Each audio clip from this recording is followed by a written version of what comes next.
देखिए प्रश्नावली 3B का 31 नंबर सवाल है।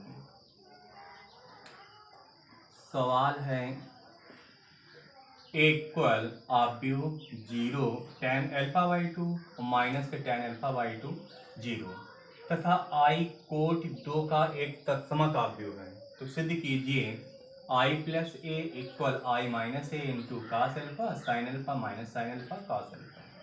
मतलब दोनों पक्ष हमें बराबर सिद्ध करना है।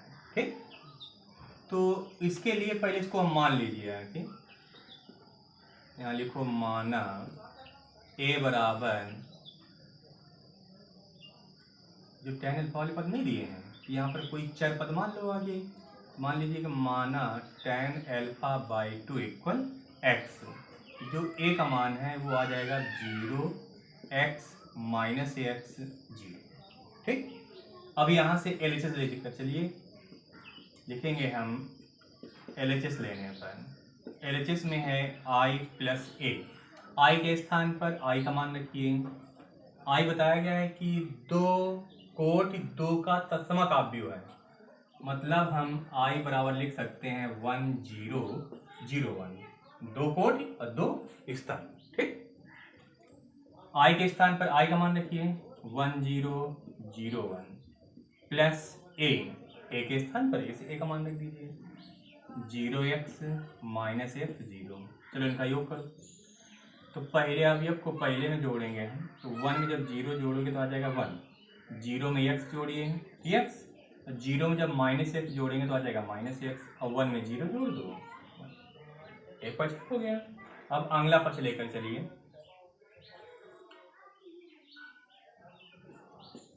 इधर लिखिए RHS लेने पर तो RHS देखो ये रखा है I minus A into cos alpha sine alpha minus sine alpha cos alpha. ठीक है, I की जगह फिर वही I का मान रख दो 1 0 0 1, बीच में माइनस a के स्थान पर a का मान रखिए, तो ये एक मान है नया 0x माइनस x। ठीक, इसको हम एक पोस्ट कास को चेंज करो, किसमें चेंज करना है, तो यहाँ पर देखिए सवाल दिया हुआ था tan a/2 के पदों में, तो कास a को tan के पदों में चेंज कर दो। तो कास a के हमने 4 सूत्र पढ़े हैं, 4 सूत्र में वो सूत्र बताओ जिसमें सिर्फ tan वाला पद आता हो, तो ये है 1 minus tan square α/2 upon 1 plus tan square α/2। Sine alpha, तो साइन एल्फा का सूत्र है 2 tan α/2 upon 1 plus tan square α/2। ठीक, फिर माइनस साइन एल्फा, तो माइनस साइन एल्फा फिर तोड़ो, तो लिखेंगे यहाँ पर हम 2 tan a/2 अपान 1 प्लस tan स्क्वायर α/2, कास एल्फा को तोड़ दो, तो 1 minus tan square α/2 upon 1 plus tan square α/2। ठीक है, इन दोनों आव्यूहों को आपस में घटाना है, तो जब 1 में 0 घटाओगे तो आएगा 1, और 0 में x घटाइए तो माइनस का x, और 0 में माइनस x घटाओ तो माइनस चिन्ह के अंदर गुणा करेंगे तो माइनस माइनस हो जाएगा प्लस, तो यहाँ पर आ जाएगा सिर्फ x, और 1 में 0 घटा देंगे तो आ जाएगा 1। हाँ, tan α/2 हमने माना था, tan α/2 इक्वल x, तो tan α/2 जो है tan α/2 को मान रख दीजिए 1 minus x square upon 1 plus x square, 2x अपान 1 प्लस एक्स स्क्वायर, माइनस के 2x अपान 1 प्लस एक्स स्क्वायर, और 1 minus x square upon 1 plus x. ठीक, अब इसका हमें आपस में इंटू करना है, गुणा करना है, तो गुणा के लिए पहली पंक्ति का पहले स्तंभ में गुणा करेंगे। ठीक, पहली पंक्ति का पहले स्तंभ में गुणा करिए, तो जब 1 गुणा करोगे 1 माइनस एक्स स्क्वायर में तो आ जाएगा 1 minus x square upon 1 plus x square, फिर x गुणा करिए प्लस का 2x में तो आ जाएगा 2x square upon 1 plus x square. ठीक, अब इसी पंक्ति का अगले स्तंभ में गुणा करिए, तो जब 1 गुणा करोगे माइनस के 2x में तो माइनस का 2x अपान 1 प्लस एक्स स्क्वायर, ये x गुणा करिए धन, तो x माइनस एक्स क्यूब अपान 1 प्लस एक्स स्क्वायर। अब दूसरी पंक्ति कर दो इसे, माइनस एक्स का इधर करिए गुणा, तो minus x plus x cube अपान 1 प्लस एक्स स्क्वायर। ठीक, माइनस एक्स का इधर गुणा करें यहाँ, तो माइनस का एक्स और minus minus plus, plus x cube और प्लस 1 गुणा करोगे आके 2x में, तो यही आ जाएगा प्लस के 2x अपान 1 प्लस एक्स स्क्वायर। ठीक, अब इसी पंक्ति का अगले स्तंभ में गुणा करिए, तो माइनस एक्स का माइनस 2x में गुणा करो, तो माइनस माइनस प्लस, प्लस का हो जाएगा यहाँ पर 2x square upon 1 plus x square, और प्लस 1 बेटा गुणा कर दीजिएगा, तो आ जाएगा 1 minus x square upon 1 plus x square. Plus के 2x स्क्वायर माइनस का एक्स स्क्वायर घटा देंगे तो आ जाएगा 1 प्लस एक्स स्क्वायर अपान में 1 प्लस एक्स स्क्वायर ही है। जब तक दोनों भिन्नों का हर बराबर नहीं होगा तब तक ना अंश को हम जोड़ सकते हैं और ना घटा सकते हैं। ठीक, माइनस एक्स में प्लस का 2x जोड़िए, तो एक माइनस का एक प्लस का ये घटेगा, तो आ जाएगा x प्लस एक्स क्यूब अपान 1 plus x square. Minus 2x में x घटाओ तो minus x minus x cube अपान 1 प्लस एक्स स्क्वायर।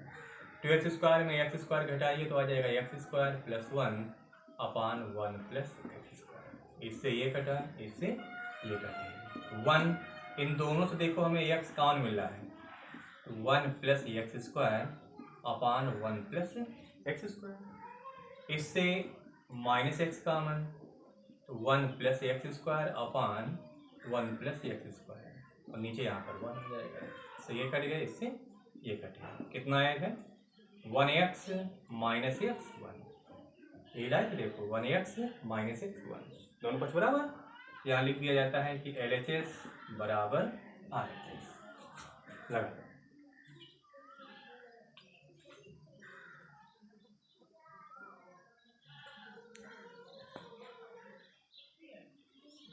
हाँ, अब देखो अगला सवाल है fx बराबर half view cos x sin x 0, दूसरे स्तंभ में है माइनस का sin x cos x 0 0 0 1। सिद्ध करना है हमें fx into F Y equal F X plus Y.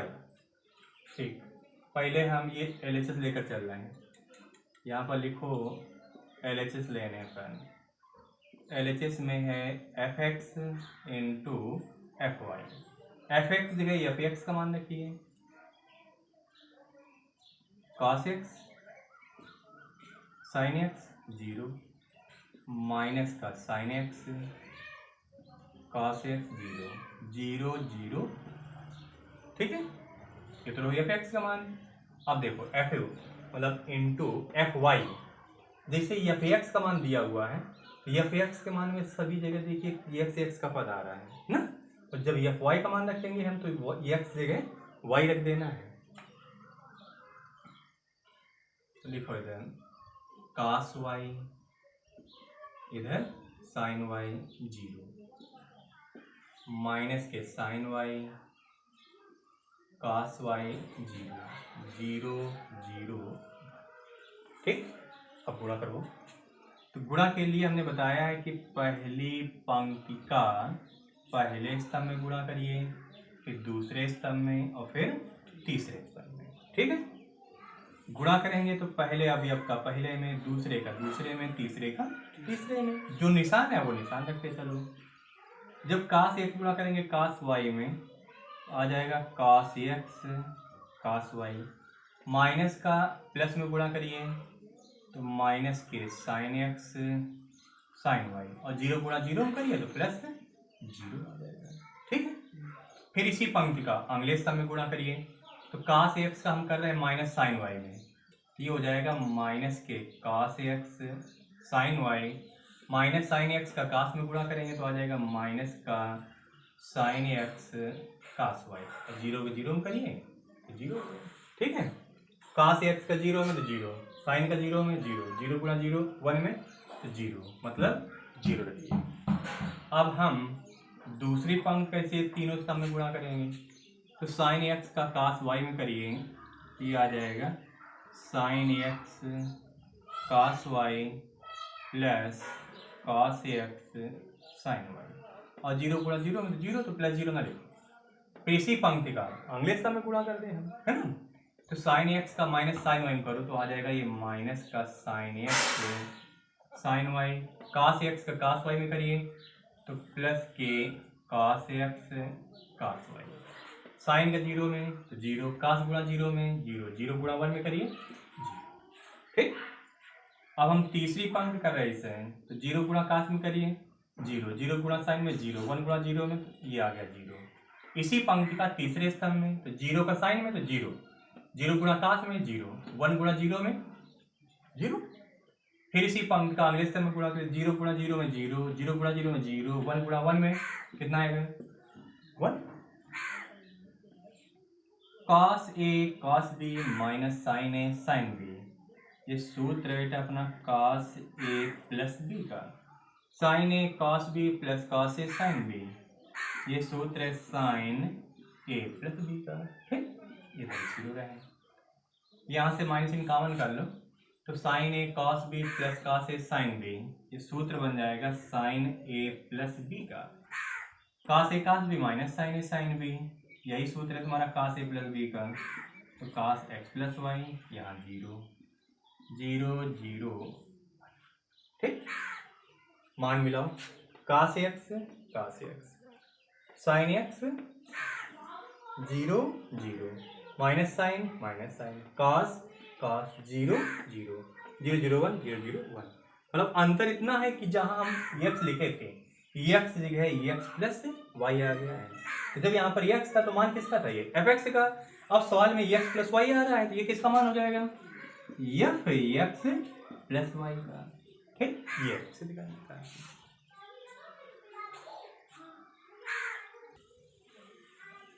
सवाल है अपना ये कि रजनीश की दुकान में 20 दर्जन कमीजें, 12 दर्जन पैंट तथा 25 दर्जन मोजे हैं ना।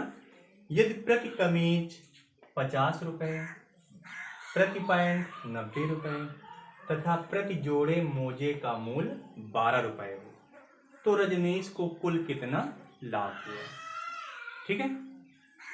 यहाँ पर दो चीजें दिख रही हैं हमें, वस्तुएं और इनका दाम, है ना। तो हमें करना ये है कि वस्तुओं को पंक्ति में लिखेंगे, क्या करेंगे वस्तुओं को पंक्ति में, मतलब 20 दर्जन 12 दर्जन और 25 दर्जन वस्तुओं को पंक्ति में, और जो उसका दाम है दाम को हम स्तंभ में लिख देंगे, ये है 50 रुपये 90 रुपया और 12 रुपये।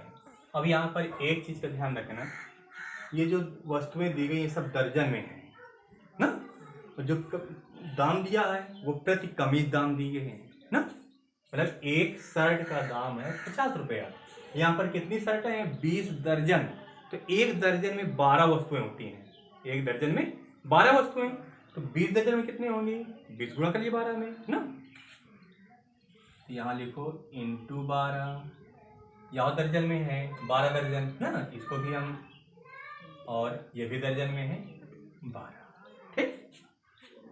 12 गुणा करिए 20 में, 12 दूने 24, नीचे 0 240 हो गए, 12 बरा हम 144, 12 पंचे 60, 12 दूने 24 6 30, 12 24 और 24 6 30 इंटू 50 90 12।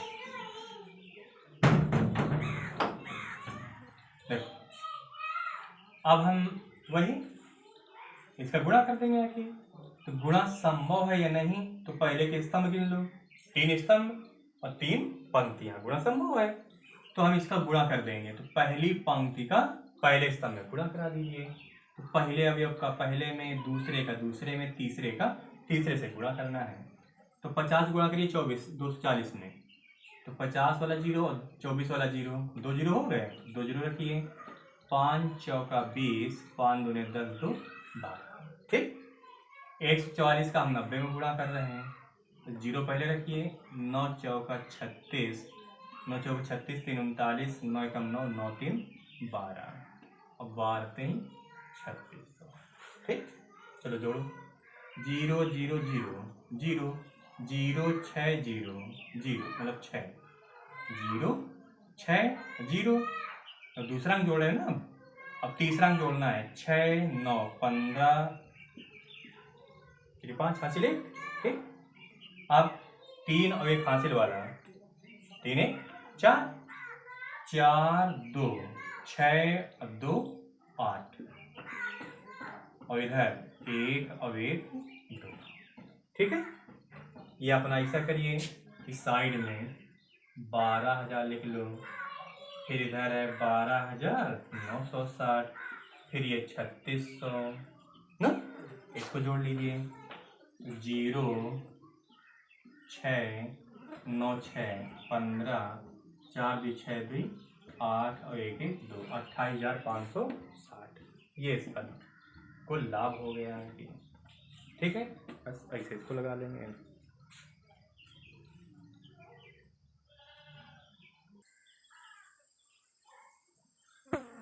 हाँ देखिए बच्चों, ये है सवाल अपना 34 नंबर। किसी व्यापार संघ के पास 30,000 रुपये का कोष है, तो किसी व्यापारी के पास 30,000 रुपये हैं जो कि दो भिन्न भिन्न प्रकार के बांडों में लगाना चाहता है।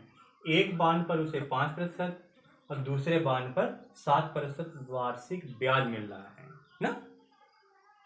तो आव्यूह गुणन के प्रयोग द्वारा ये निर्धारित कीजिए कि 30,000 रुपये के कोष को दो प्रकार के बांडों में, तो मान लीजिए इधर कि माना 30,000 का पहला बांड हल, माना 30,000 का पहला बांड x रुपया और दूसरा बांड, ठीक, y रुपये है।